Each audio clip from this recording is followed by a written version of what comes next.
I still remember the sound of the door slamming behind Claire Whitford that night. It wasn't just a door shutting, it was a life ending. A cold February wind swept through the hallway as Nathan Cole pushed her out, his voice dripping with the confidence of a man who thought he'd traded up in life. Claire, barely 26 and trembling, stood on the concrete steps with nothing but a thin coat, a paper bag of clothes, and the life growing inside her. She was 2 months pregnant. Her hands instinctively held her stomach as if shielding the baby from the cruelty she couldn't shield herself from. Nathan didn't even look at her. He just muttered something about new beginnings and how Elena Pierce, his mistress, understood him better. I had seen heartbreak before, but that night felt like the world was teaching us something brutal. Claire wasn't crying, not yet. She just stared at the glowing windows of the apartment they once shared, the place where they had dreamed of a family, a future, a home. Dreams dissolve fast when betrayal is involved. It struck me how quickly life can turn. One moment you're choosing baby names, the next you're dropped on the street like you were never part of the story. I think that's the part that haunted me most. How easy it was for Nathan to discard her. How certain he was that she would fail without him. Back then, she looked so fragile that anyone would have believed he was right. But life has a strange way of circling back. Sometimes the people you bury come back standing taller than you ever imagined. And sometimes the ones who walk away smugly eventually learn what it means to lose everything. That night, Claire whispered one sentence into the dark, a sentence I didn't understand until years later. "He'll regret this." And none of us knew how soon the first crack in Nathan's perfect world would appear.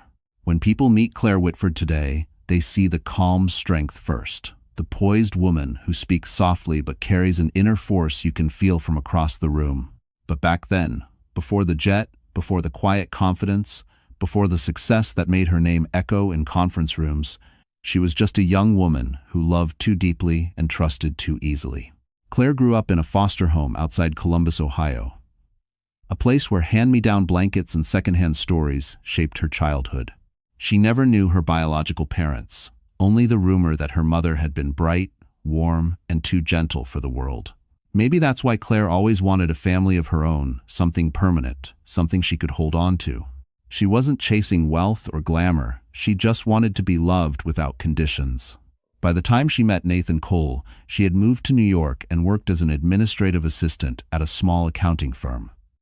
It wasn't glamorous. Her days were filled with spreadsheets, coffee rings on paperwork, and the hum of old printers.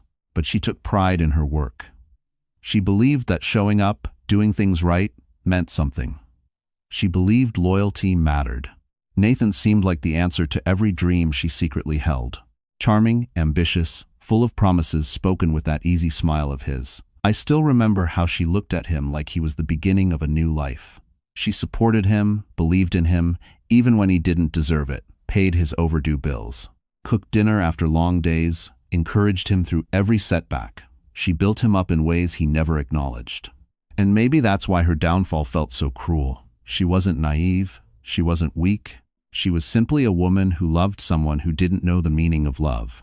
Pregnancy should have been her blessing, her moment of joy.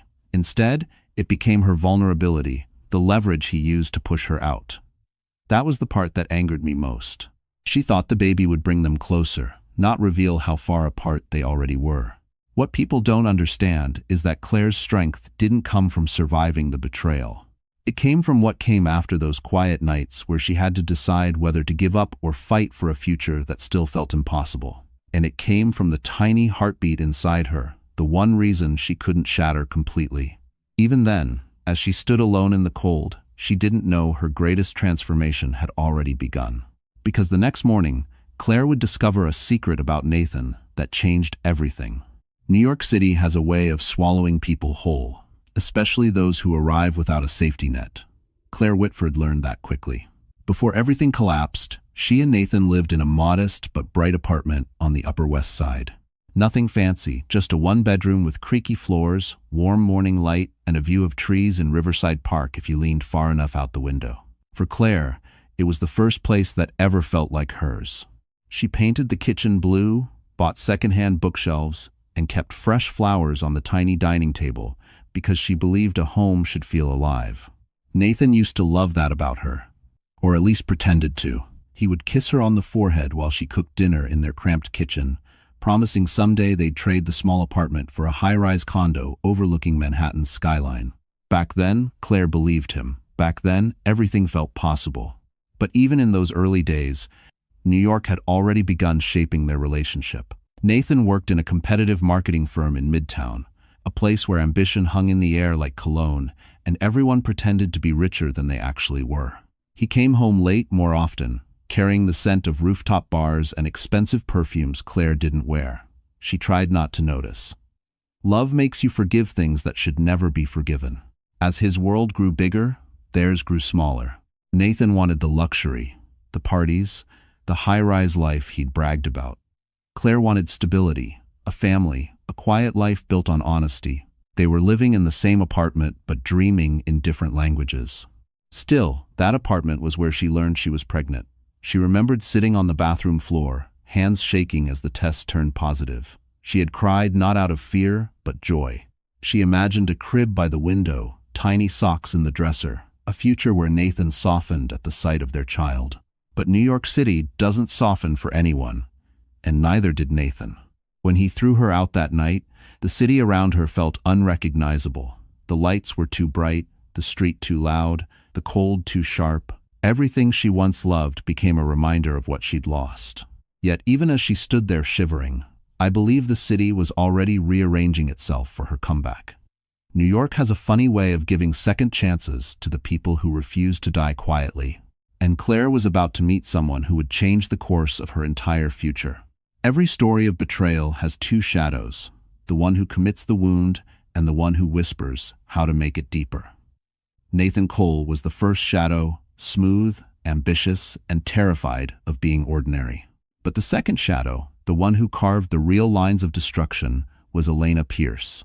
I had seen Elena before Claire ever suspected her. She worked in the same marketing firm as Nathan, always arriving a little too polished, laughing a little too loudly, standing a little too close. Elena wasn't one of those dramatic villains people imagine. No, she was the subtle kind, the type who compliments you while she's studying your weaknesses, the type who smiles as she takes what isn't hers. Her greatest skill was making people believe she was harmless. Nathan fell for her instantly, not because she was better than Claire, but because she fed the part of him that could never be satisfied. She told him he deserved more success, more attention, more luxury, more admiration. And he believed her. Men like Nathan always believe the person who tells them they're extraordinary. I'll never forget the day I overheard Elena telling a coworker, "Claire thinks having a baby will slow him down. Nathan belongs in a different league." That was months before the breakup. The seed had already been planted. Nathan started pulling away from Claire soon after. His excuses multiplied. His affection faded, his temper sharpened. He blamed stress, blamed work, even blamed Claire for not understanding him anymore. But the truth was simple. He was already halfway out the door, following Elena into a world he believed was shinier, richer, more deserving of him. And yet, for all her calculation, I don't think Elena ever expected Claire to fight back. She saw Claire as fragile, someone who would simply disappear once she was pushed aside. She didn't understand that some women only break so they can rebuild stronger. Nathan and Elena convinced themselves the betrayal would be clean.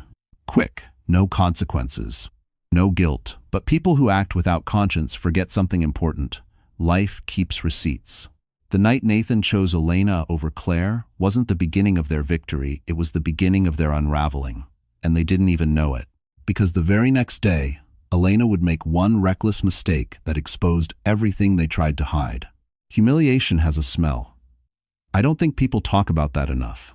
It lingers on the skin, crawls under your clothes, settles in your bones. Claire learned that the hard way the morning after Nathan pushed her out. She had gone back not to beg, but to retrieve her medical file and the last of her belongings.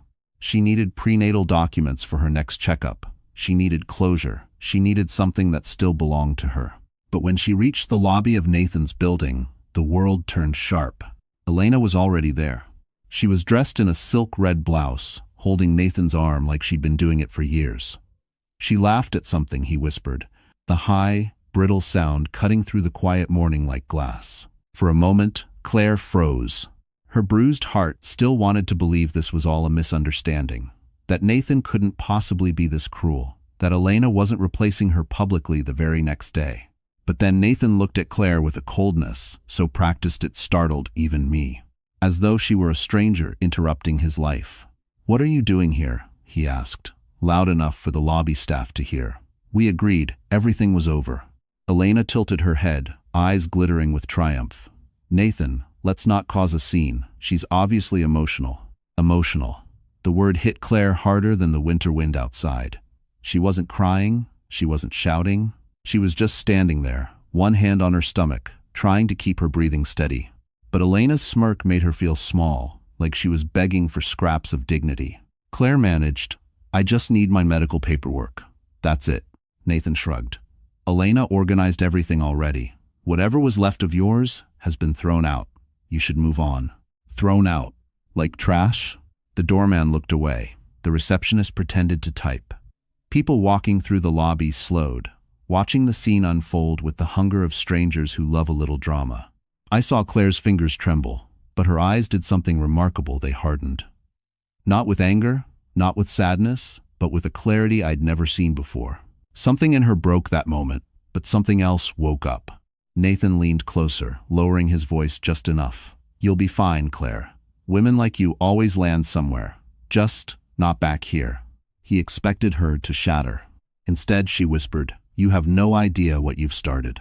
Because that very afternoon, Claire would receive a phone call that changed her fate forever.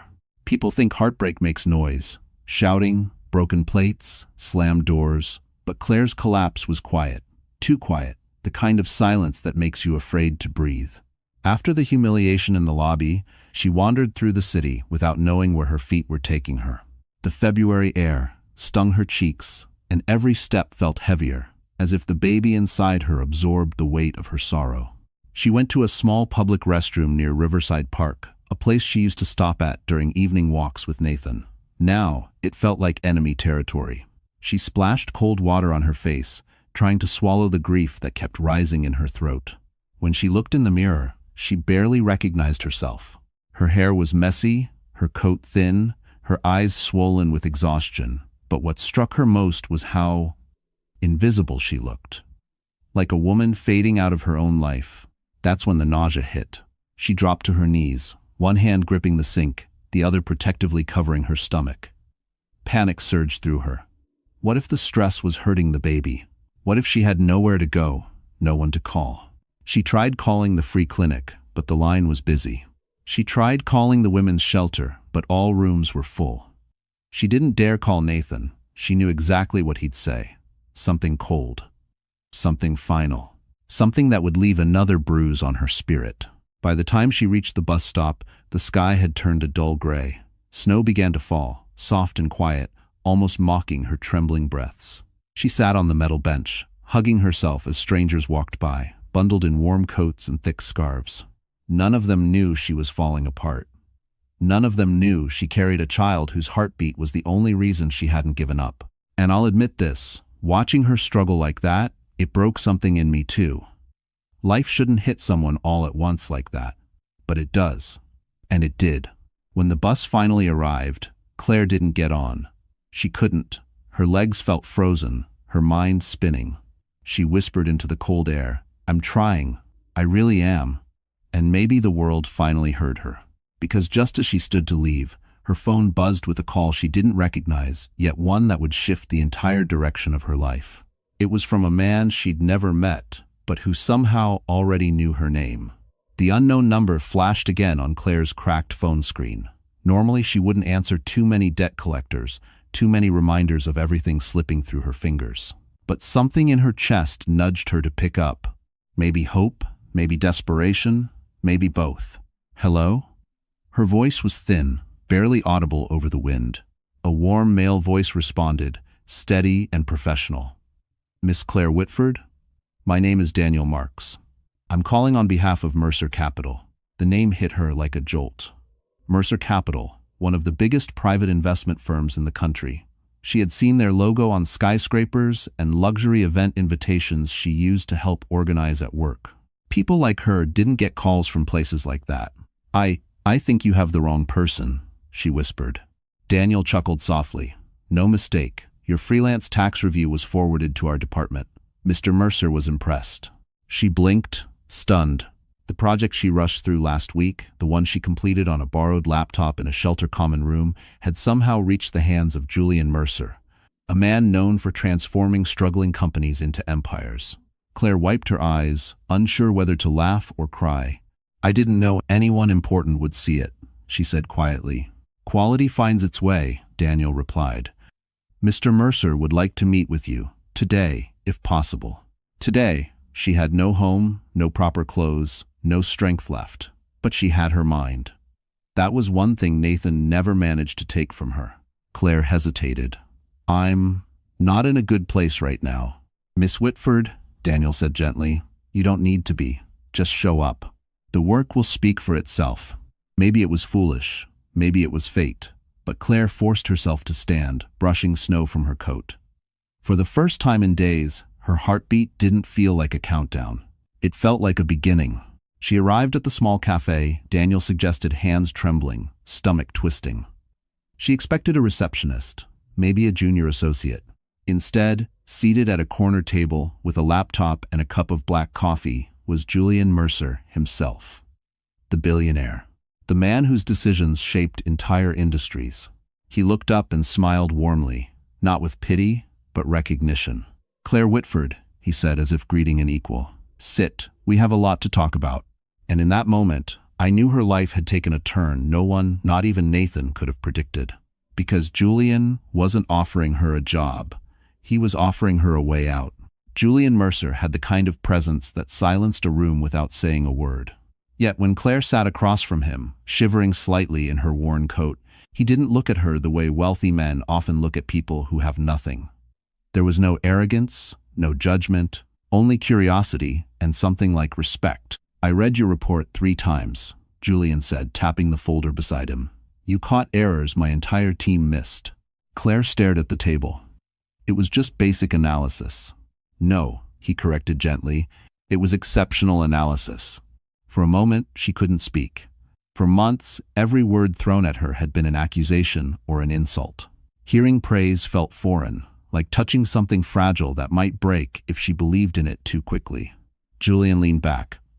"Where did you learn to read financial patterns like that?" "I taught myself." She felt embarrassed admitting it. "Online courses, borrowed textbooks, anything I could find." He raised his eyebrows in genuine surprise. "And you did that while pregnant? On your own?" Her throat tightened. She nodded. Julian closed his laptop. "Then you're exactly the kind of mind I want around me. People who know how to survive usually know how to solve problems." His words struck a place inside her she didn't know was still alive. Not because he was offering her opportunity, but because he saw her not as broken, not as abandoned, but as capable. He slid a business card across the table. "I'd like to hire you on a trial basis, flexible hours, remote work. I'll send equipment, software, whatever you need." He paused, studying her carefully. "If you say yes?" Claire's hands trembled as she picked up the card. Mercer Capital, one of the most powerful firms in the country. And here she was, coated in the scent of cold wind and survival, being invited into a world she thought was closed to people like her. "Why me?" she whispered. Julian smiled slightly. "Because talent doesn't care about circumstances, and neither do I." For the first time since Nathan pushed her into the cold, Claire felt warmth that wasn't borrowed from a thin coat or a dying sense of hope. She felt possibility. She accepted, and everything changed. That week, a brand new laptop arrived at the shelter. Julian's assistant sent training modules and private access codes. Claire worked at night, her baby kicking softly as if cheering her on. Her confidence grew with every file she analyzed, every strategy she helped refine. She didn't know it yet, but the woman she was becoming terrified Nathan far more than the woman he betrayed.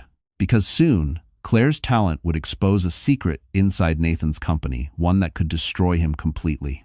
Success rarely arrives loudly.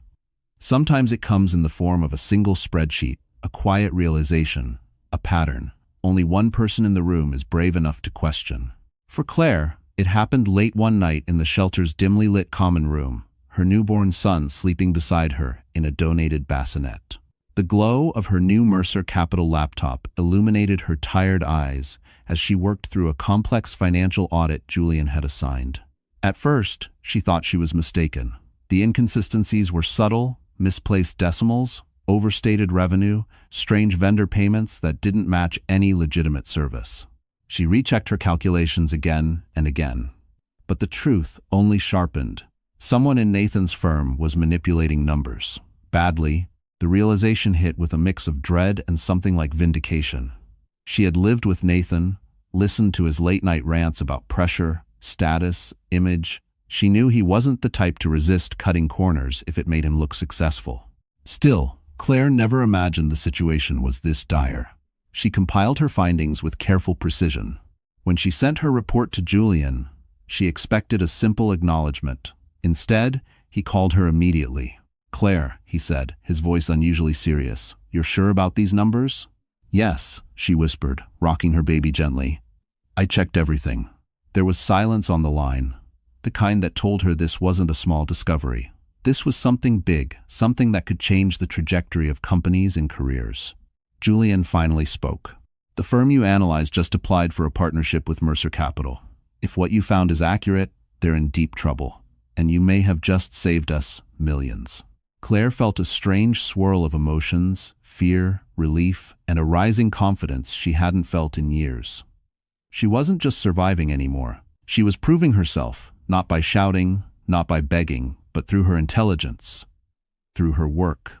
Julian continued, "I want you on my internal review team. This is no longer a trial assignment. Consider this an official invitation." She couldn't stop the tears, not of sadness this time, but of arrival. For the first time, she wasn't the woman left on a sidewalk in the cold. She was a woman being welcomed into a world she built her way into, one calculation at a time. And somewhere across the city, Nathan had no idea that the person unraveling the future he clung to wasn't his competition, his colleagues, or the market. It was the wife he threw away. And soon, he would learn exactly how much power she now held and who she was working for. While Claire slowly rebuilt her life, Nathan Cole's world began to rot from the inside out. At first, the cracks were small, missed emails, tense meetings, partners asking uncomfortable questions about quarterly reports. Nathan brushed it off. He had always been able to talk himself out of trouble. He believed charm and confidence were enough to keep his world standing. But arrogance is a fragile shield. One Thursday morning, Nathan arrived at his office to find two senior partners waiting for him in the conference room. Elena was beside him, pretending calm, though her foot tapped anxiously beneath the glossy table. Nathan greeted them with forced confidence, but the air felt colder than usual. "Let's get to the point," one partner said. "The numbers aren't adding up. We received a notice from Mercer Capital. They found discrepancies in our financials." Nathan's blood froze. He had feared discovery, but he never imagined someone as influential as Mercer Capital would be involved. His mind raced. How had they found out? Who had tipped them off? He glanced at Elena, but she avoided his eyes. "We expect full transparency," another partner added. "If we don't receive answers, your position here is in jeopardy." Jeopardy. A word Nathan never believed would apply to him. That afternoon, Nathan tore through his office, searching for explanations, excuses, anything he could use as a shield. Elena finally spoke up, her voice sharp and impatient. "You said you handled everything. You told me we were safe." "Don't put this on me," Nathan snapped. "If they found something, someone exposed us." "Who?" Elena hissed. "Who would even know how to read the numbers that way?" At that moment, a terrible suspicion crawled through Nathan's mind. Claire. But it couldn't be. She was gone, broken, struggling, barely surviving. She didn't have the resources or knowledge to unravel his mistakes, right? Yet the timing, the precision of the discovery, the sudden involvement of a major firm, it all fit too neatly. Nathan suddenly felt something he hadn't felt in years. Fear. He loosened his tie, struggling to breathe. Elena stepped back, as if sensing his unraveling. That evening, alone in his apartment, Nathan poured himself a drink and stared at the city lights. He told himself Claire couldn't possibly touch him. She had no power, no connections. She was finished. But the fear didn't go away. because deep down, he knew something was coming, something he couldn't control. And he would soon learn that the woman he discarded was now working directly under the man who could destroy him. Transformation doesn't happen in a single moment. It happens in the small, stubborn choices a person makes every day. For Claire, it began in that tiny shelter room where she balanced a newborn on her lap and financial reports on her screen. Weeks passed, and her skills sharpened like a blade. Julian gave her increasingly complex assignments, and each time she rose to the challenge with a quiet determination that impressed even him. When Mercer Capital finally offered her a full-time remote position, Claire cried not out of fear this time, but out of gratitude. A steady income meant she could move out of the shelter. She found a small studio apartment in Queens. It wasn't much peeling paint, thin walls, noisy neighbors, but it was hers. A place where she could breathe without feeling watched or judged. She bought a crib for her son with her first paycheck, built it slowly, screw by screw, whispering promises to him the whole time. At work, news traveled fast among the analysts. Rumors spread about the mystery woman. Julian was mentoring personally. Some doubted her talent, others respected her instantly. Claire didn't care either way. She focused on mastering her craft, financial forensics, risk evaluation, asset mapping. She read thick textbooks at 2 a.m., rocked her son to sleep with one hand while reviewing contracts with the other. Her confidence grew. Her posture changed. She walked differently, straighter, steadier, quieter, but more powerful. When she looked in the mirror now, she didn't see the girl Nathan discarded. She saw someone who fought her way out of the dark and refused to go back. Julian noticed. During a video conference one afternoon, he paused mid-sentence and studied her thoughtfully. "Claire, you ever consider moving into strategy instead of analysis? You think bigger than numbers." She flushed. "I'm not sure I'm ready." "I think you're already doing it," he replied. His faith in her did something Nathan never managed to do. It made her believe in her own potential. Claire accepted the promotion. Suddenly, she wasn't just analyzing data, she was advising on mergers, flagging risks, helping shape decisions worth millions.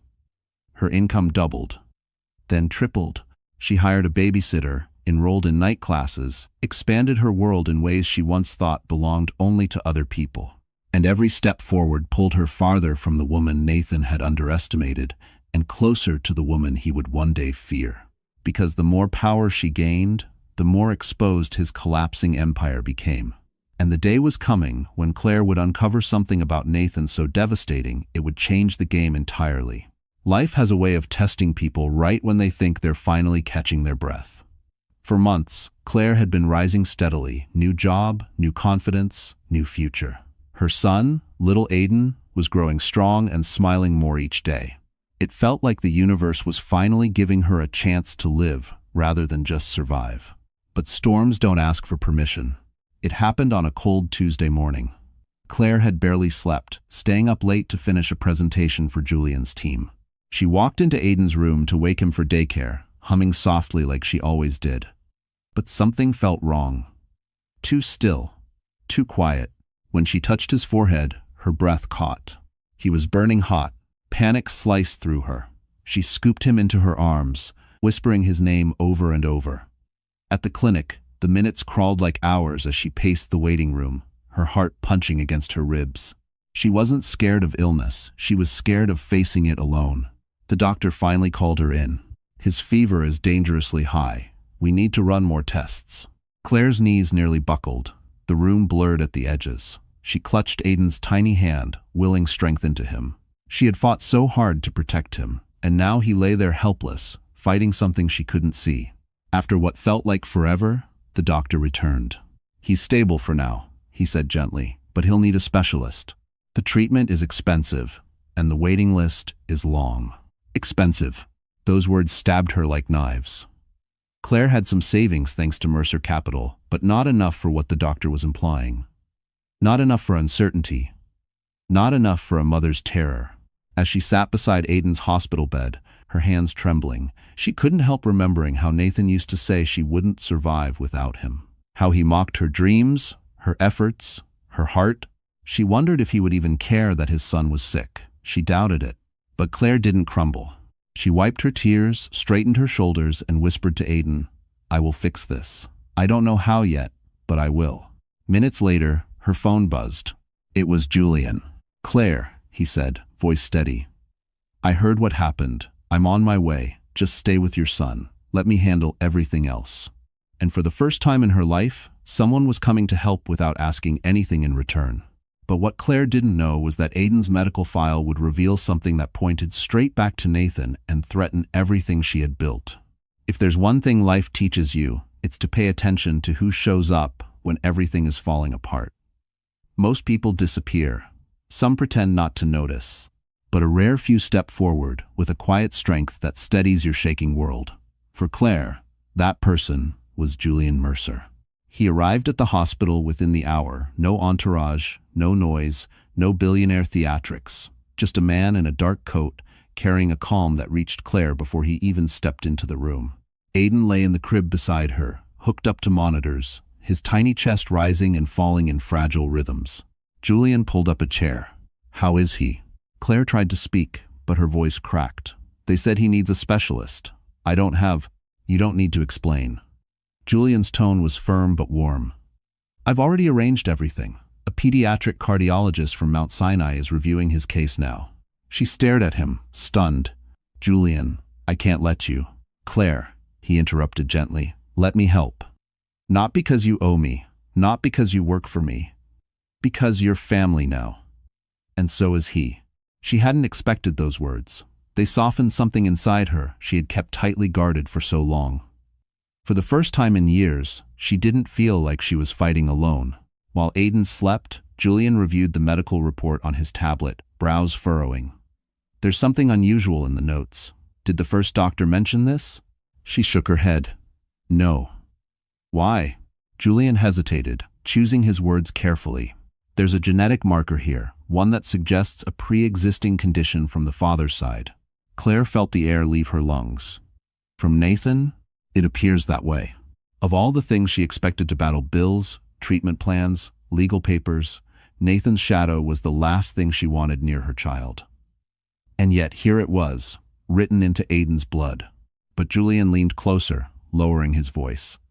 "Listen to me, this doesn't define your son, and it doesn't give Nathan any rights he hasn't earned. You have fought for this child every single day. That matters."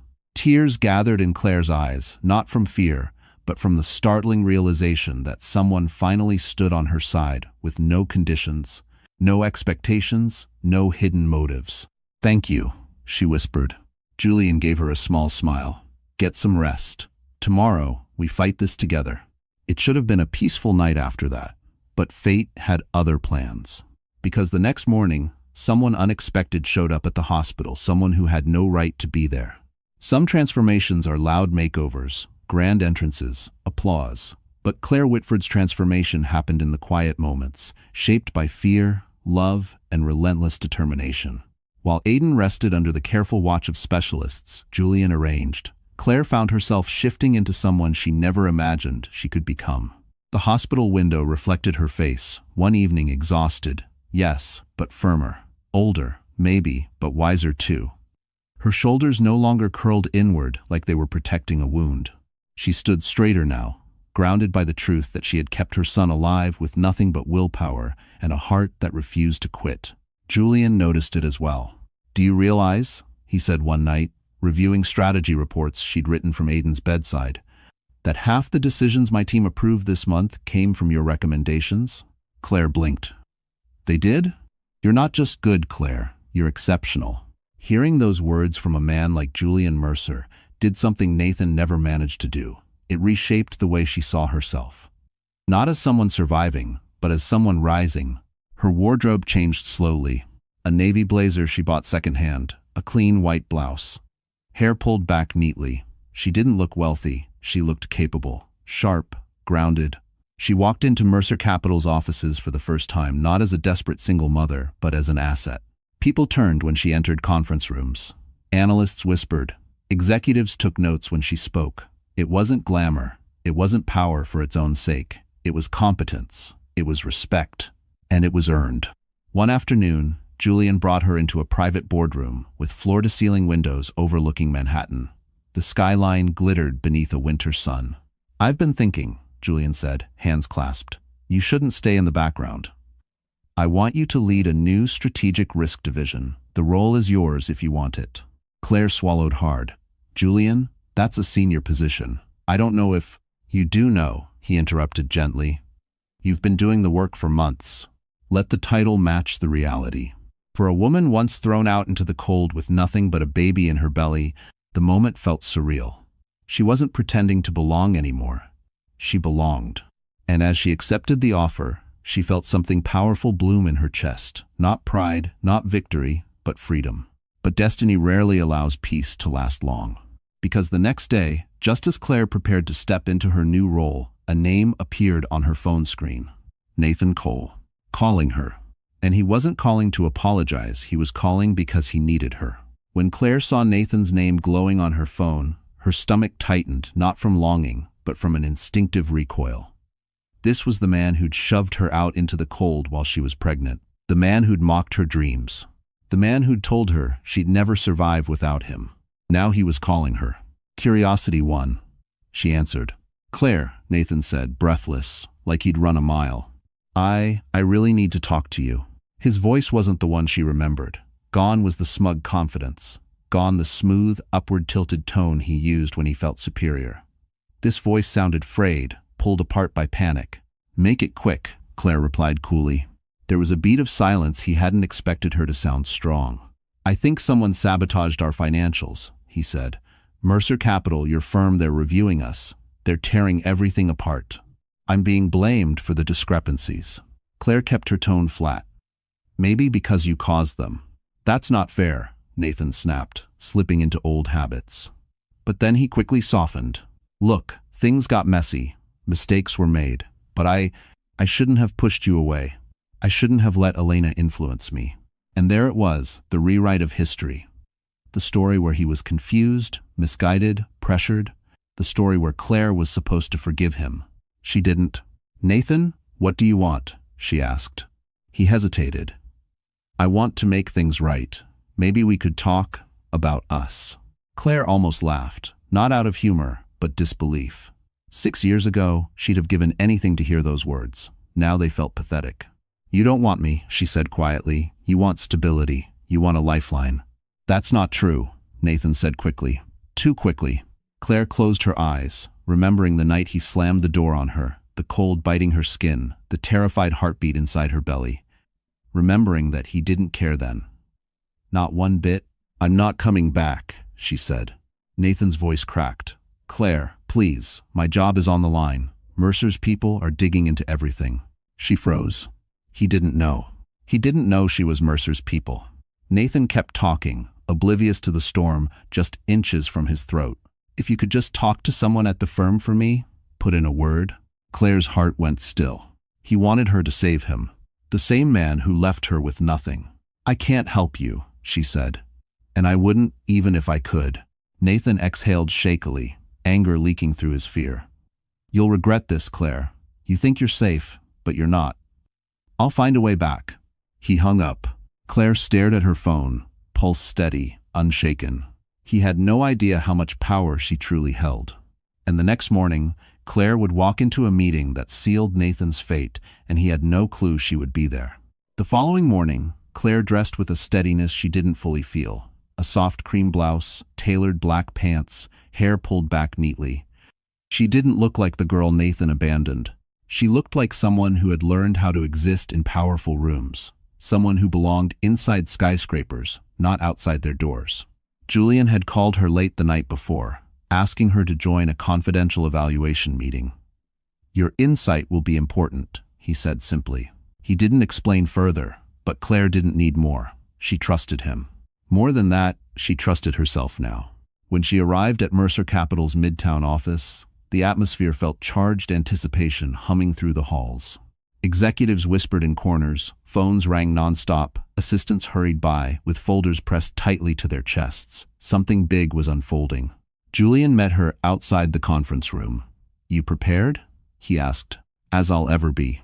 He gave her a nod of quiet confidence, then opened the door. Inside sat several Mercer board members, and directly across from them, pale and rigid in his chair, Nathan. For a moment, the world narrowed to a pinpoint. Claire inhaled slowly, grounding herself. She expected shock on his face, maybe guilt, maybe shame. Instead, the emotion that flickered through his eyes was pure, unfiltered fear. He stood abruptly. "Claire? What are you doing here?" Julian answered before she could. "Miss Whitford is the lead analyst who uncovered the discrepancies in your firm's records." Nathan stared at her as if she were a stranger wearing her face. "You?" he whispered. "You did this?" Claire didn't flinch. "I did my job." The board began questioning Nathan about the manipulated reports, the false vendor expenses, the inaccurate projections. He stumbled through excuses, contradictions, half-truths. Elena's name slipped out once, and Claire didn't miss the way his voice trembled when it did. At one point, he looked at Claire again, desperation clawing its way back into his tone. "Claire, tell them I wouldn't do something like this on purpose. You know me." She met his gaze coolly. "I used to know you." Nathan swallowed hard, panic visibly rising. He realized too late that Claire wasn't his escape route. She wasn't the woman he could guilt or manipulate into saving him. She was the one who exposed him. Julian continued the questioning, his tone firm, professional, merciless. Nathan's answers grew weaker. Sweat gathered at his temples. His empire, the one he thought he built alone, was cracking under the weight of truth. And Claire watched, steady and silent, not with vengeance, but with clarity. Because this wasn't revenge. This was consequence. And just when Nathan thought things couldn't get worse, the conference room door opened, and Elena Pierce walked in with her own agenda. Elena Pierce entering that conference room was like watching a fuse meet fire. Nathan's shoulders stiffened, his jaw clenched, and for the first time since the meeting began, he looked genuinely afraid. Elena didn't walk in quietly. She entered with heels clicking, chin lifted, confidence dripping off her like perfume. "Sorry I'm late," she said, sliding into a chair beside the board members, not beside Nathan. That detail alone shifted the entire room's energy. Nathan stared at her, stunned. "Elena, what are you doing?" She didn't even look at him. Answering their request for full cooperation, Julian nodded politely. "Miss Pierce has provided us with documents your firm didn't include." Nathan jolted. "Elena, what documents?" "You said..." She finally met his eyes, and her expression was cold enough to freeze steel. "Nathan, you said a lot of things." And then she began. She opened her folder and slid papers across the table, emails, expense approvals, invoices with Nathan's signature. Claire recognized some of the patterns immediately.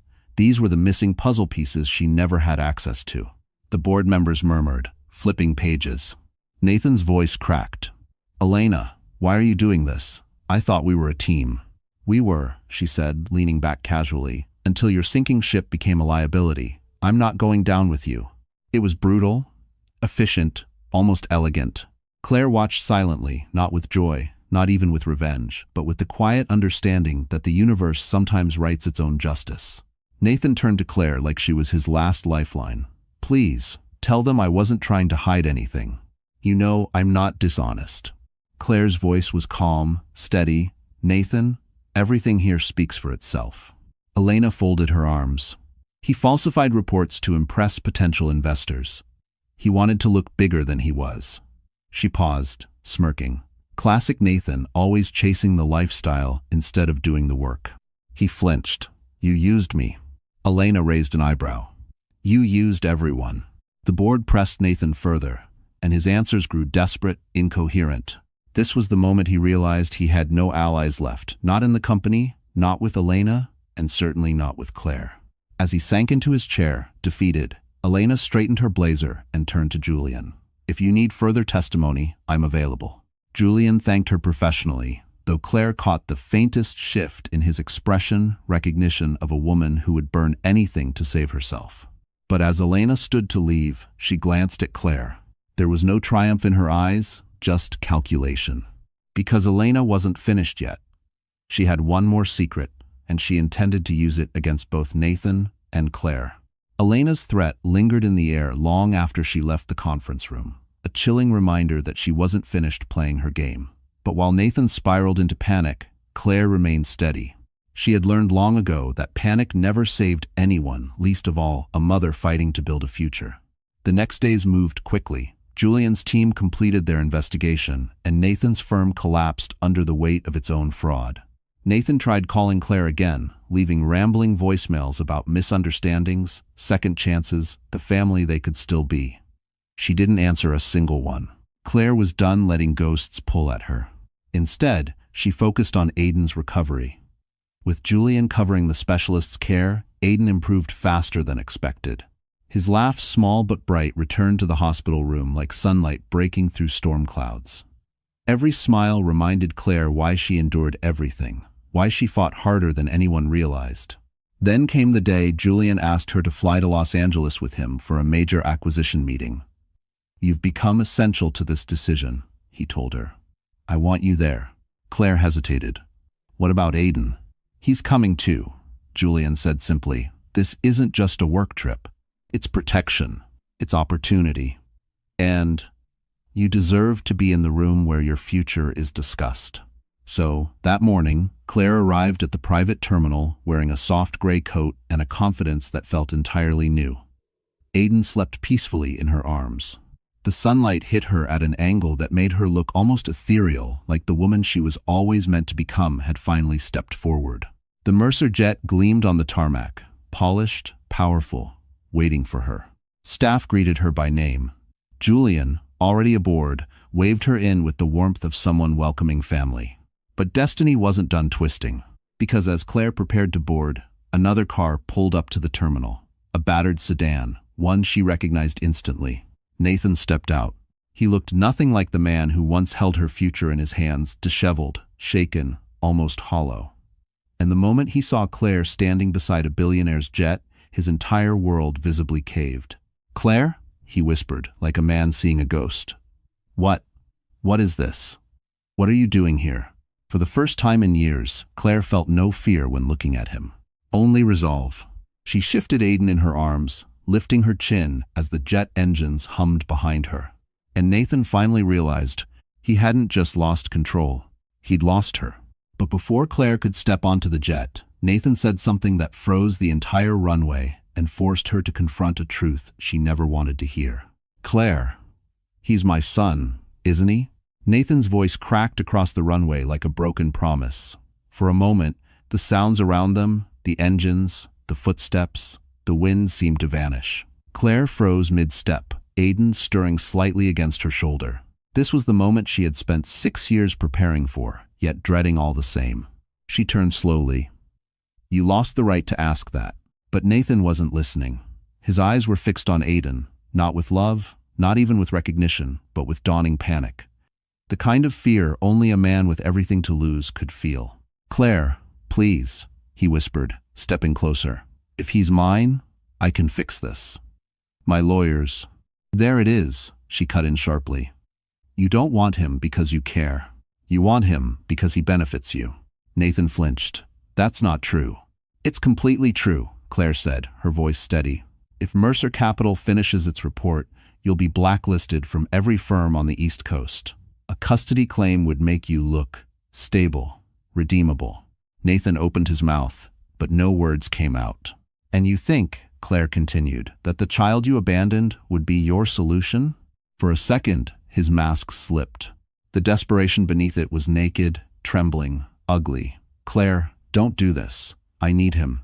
I need—" "No," she said. "You need power, and you think he's your way back." Julian appeared at the top of the jet's stairs, watching the scene below with calm intensity. Staff waited, uncertain whether to intervene. Nathan tried again, reaching out. "Claire, I made mistakes, but I loved you." She shook her head. "You loved who you were when you stood next to me, not me." His face twisted, not in remorse, but in frustration.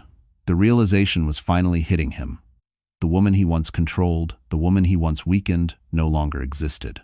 "You're making a mistake," he hissed, his voice trembling with the last scraps of pride. "You think you're above me now?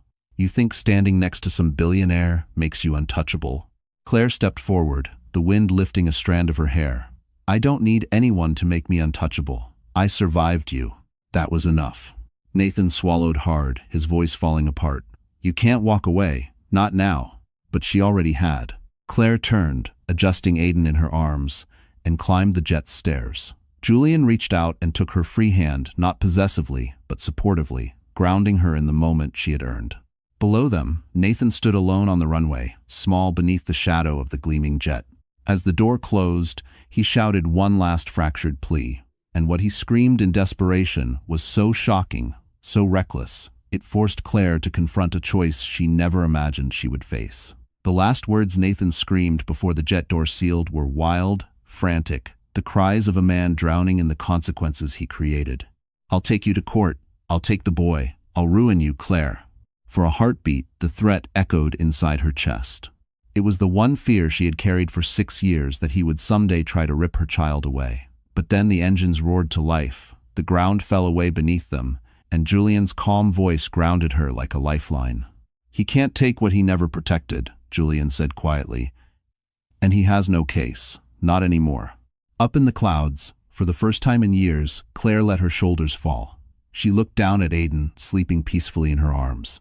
He didn't know he had just escaped the man who would have used him as a shield. He didn't know his future had just shifted toward safety, toward stability, toward something brighter than she had ever dared imagine. The meeting in Los Angeles went flawlessly. With Claire leading strategy, Mercer Capital secured one of the biggest acquisitions of the decade. Executives who once overlooked her now treated her with a level of respect that made her heart tremble. She wasn't just part of the conversation, she was steering it. Later that evening, in the soft glow of a Beverly Hills terrace, Julian approached her. He wasn't the billionaire CEO now. He wasn't her boss. He was simply the man who had stood by her when she had nothing but a child and a trembling future. "You changed us," he said gently. "You changed me, and I don't just mean professionally." Claire felt warmth rise in her cheeks. "Julian."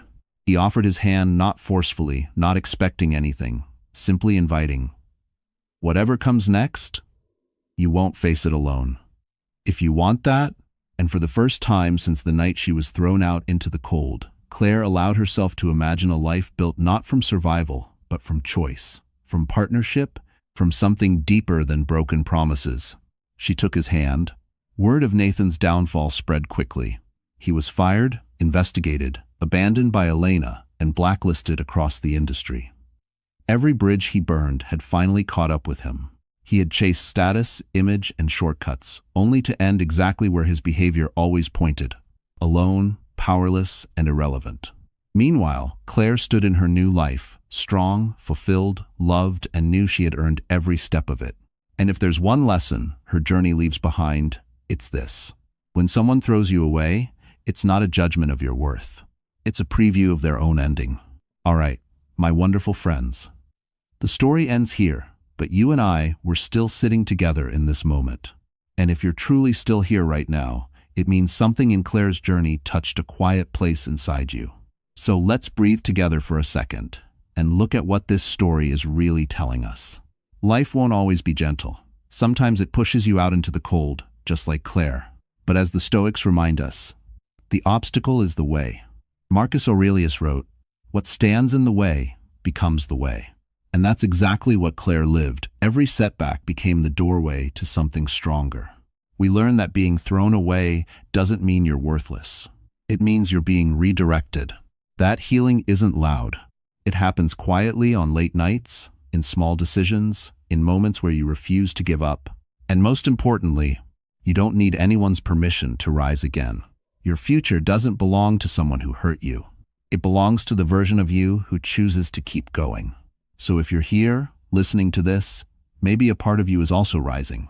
Maybe you're healing too. And hey, if this story moved you, if it made you feel seen, understood, or just a little stronger, don't leave quietly. Like the video, share it with someone who needs this reminder, and subscribe to the channel so we can keep walking these journeys together. You're not alone, and your comeback story, it's already beginning.